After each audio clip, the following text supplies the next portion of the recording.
So hi! Welcome and welcome back to my YouTube channel, and for today's tutorial, ituturo ko sa inyo kung paano nga ba mag-attach ng mga emojis sa ating Instagram notes. But first, kindly subscribe to my channel and don't forget to hit the subscribe button and the bell to notify you for my new updates. And if you want to learn more, just keep on watching and let's start!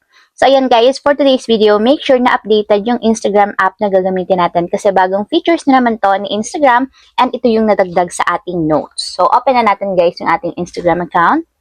And pagka-open guys, pumunta tayo sa pinakang inbox or messages ng ating Instagram. So tap lang natin to guys. And dito, itap nyo lang yung add note. So ito guys, tap lang natin yung note.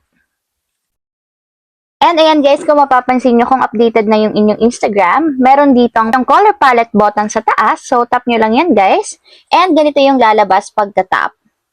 So ang gagawin nyo lang guys is, dito itatap nyo lang itong emoji button na nasa left side. So tap natin ito guys. And pili tayo na gusto nyong i-attach na emoji. So for example is ito. So ayan guys, ganyan yung magiging itsura niya. And pwede nyo ding baguhin yung mga color ng ating bubbles.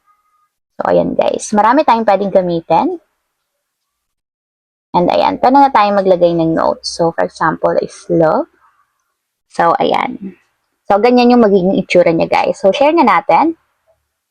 And ayan, kung makikita nyo guys, may naka-attach na dyan na emoji and naiba na yung color ng ating bubble. Kasi nga, pwede nang i-customize ngayon yung ating bubble sa Instagram notes. So, ayun lang guys, ganun lang kasimple kung paano nga ba mag-attach ng mga emoji sa ating Instagram notes. If you have a question, kindly comment down below and don't forget to hit the subscribe button and the bell to notify you for my new updates. And thank you for watching! Living life, every day, late at night